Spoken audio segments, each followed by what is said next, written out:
To our guest speaker, Pastor Joel Ramos Hernat. To our district supervisor, Dr. Gina B. Dulce. To our former head teacher, Ma'am Laina Di Maisip.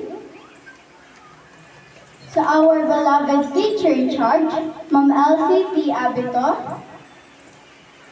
To our barangay councilor, Mr. Ronildo Ange. And to our SPTA President, Mrs. Eden Quiacos. Teachers, proud parents, and my fellow graduates, a pleasant morning to all of you.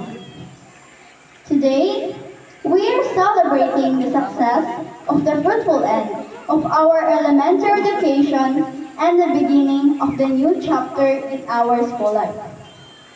I know that all of us are in mixed emotion, but this is the time to rejoice, for we are able to finish and accomplish something that we can be proud of. And I want to thank God for His guidance. To God be the glory. Sa 6 na taong pag-aaral natin sa elementarya, ay marami tayong natutunan na hindi natin malilimutan.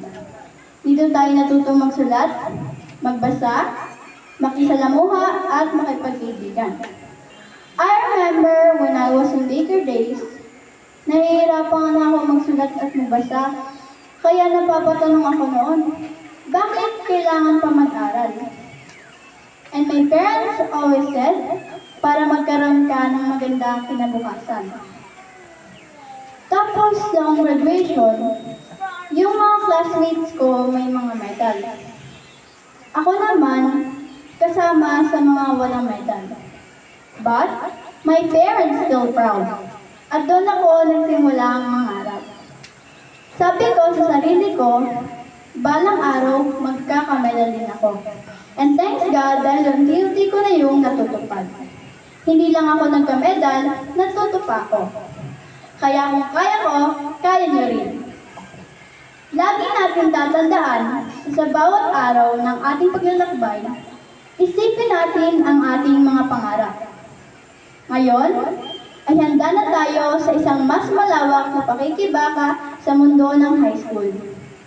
Mas maging matatag tayo sa mga hamon ng buhay na ating haharapin.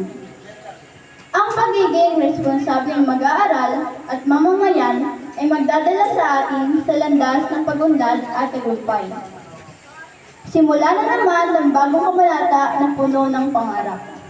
Gawin natin ito ng buong sigasig, puno ng pag-asa at dedikasyon. Hindi lang para sa ating sarili, kundi para sa ating bayan at sa ating bansa. Ang ating mga natutunan ay magsilbing gabay patungo sa pagtupad ng ating mga pangarap. #Kabataang Pilipino para sa matatag na kinabukasan ng bagong Pilipinas. And I would like to thank to those who have helped us to achieve our dreams. Dahil wala tayo dito ngayon kung hindi dahil sa kanila. Sa aming mga minamahal na guro, maraming salamat po. Sa aming advisor na si Sir Percy, thank you for teaching us kahit na makukulit kami. Kay Ma'am Ruth, na lagi nagsasabing, kaya niyo yan mga anak. Kay Ma'am Ami, na kahit nagagalit ay nananatili pa rin mahinahon. Kay Sir Roy, Ma'am Cherry, Ma'am Aida, and to our beloved teacher in charge, Ma'am Elsie T. Abito, at sa lahat ng mga gurong narito, marami pong salamat sa inyong lahat. And to our proud parents, na gagawin ng lahat upang tayo ay makapag-aral. Ma, salamat sa pagiging #1 supporter ko. Thank you for taking care of me and for the unconditional love. And Pa, thank you for all your sacrifices and for being a good father to me. I love you both from the bottom of my heart. To my classmates and BFF, thank you for always being there for for me. For the love, the smile, and the happy memories. I wish that we would cherish those unforgettable moments and experiences. Now that the society may somehow consider us grown-ups, I hope that we will never forget to thank God and ask for His guidance. May we likewise instill the values and lessons that we have learned in life.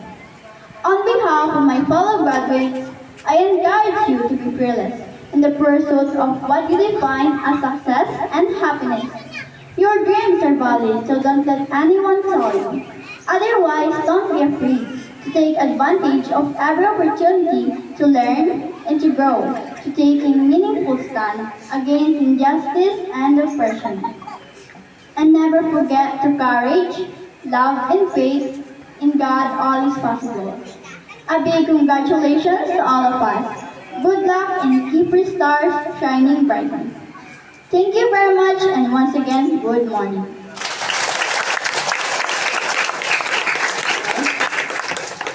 Muli po, Kusal Zion Native Signal, Batang May Karanasan.